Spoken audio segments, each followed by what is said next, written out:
has expired and he yields back. And the chair now recognizes the gentleman from New Jersey, the ranking member of the full committee, for 5 minutes for questions.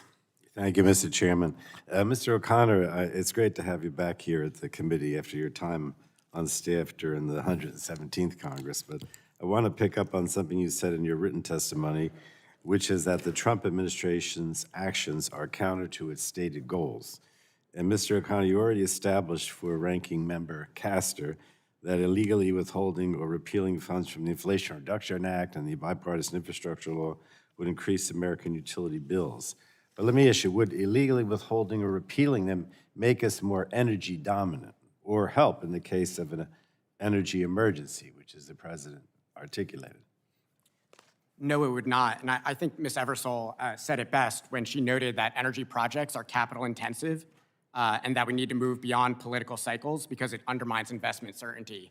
And that's exactly what we're seeing with this federal funding pause right now. You know, in the past 2 weeks, we've received, or in my capacity as a lawyer, I've received numerous calls from energy companies, name brand global manufacturers who don't know how to respond to this federal funding pause.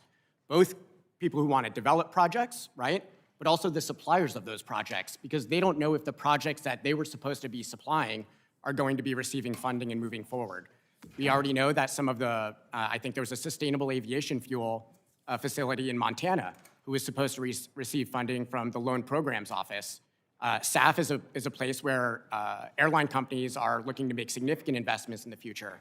And they noted publicly that their funding was paused, I think $769 million. So I don't think it makes us more secure or independent, and it certainly doesn't make us more dominant. It makes us look silly. Well, thank you. Would tariffs on, I mean, you know, let's talk about the tariffs that were almost implemented earlier this week and then paused. But would tariffs on Canadian and Mexican energy increase or decrease costs to American families, and would they make us more energy secure? Yeah, they'd increase costs in several respects, and because of the broad nature of the tariffs, you could identify costs that would rise across a number of industries. I want to point to just a few. One, of course, is Canadian oil, which the Midwest is predominantly reliant on. I think I've seen studies that would increase gas prices by 3 to 4%. And another place I mentioned in my oral statement, the shortage of critical electric grid components. We need those components to interconnect projects to the grid. In my day job, I primarily represent developers who are trying to get projects interconnected, and the shortage of components is a serious problem. It just so happens that a large number of those components are imported from Canada and Mexico.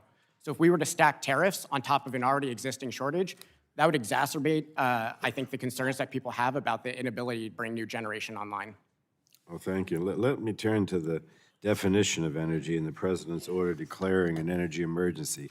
It defined energy as crude oil and then listed a number of other hydrocarbons followed by uranium, biofuels, geothermal heat, the kinetic movement of flowing water, and critical minerals. Something's missing here. What's missing? Actually, I think several things are missing: solar, wind, storage, transmission, distribution lines. I think maybe the entire electricity industry might actually be missing. I mean, it's unfortunate because, you know, I've not only heard my colleagues on the Republican side of this committee, but also the president say that he believed in an all-of-the-above energy strategy, but obviously he's abandoned that. And let me just say, I have one last question. My understanding is that roughly 95% of all power plants waiting in the interconnection queue are some combination of wind, solar, and battery storage. Can you talk about the impacts on electricity prices and reliability if support for these resources, such as the tax credits from the Inflation Reduction Act, were to disappear?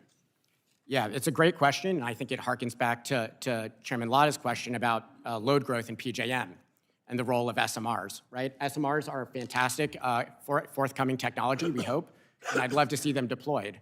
But in the short term, to meet load growth, we need to meet it with renewables. Renewables come onto the grid. I mean, also other resources, but as you noted, 95% of the interconnection queue are solar, wind, and battery storage.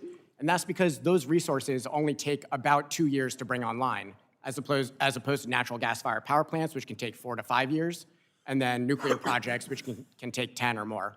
And so I think we're not going to be able to meet load growth, and we're going to see rising prices if we cut the legs out from under the industry that is currently poised to bring projects, most of the projects online in the coming 2 years.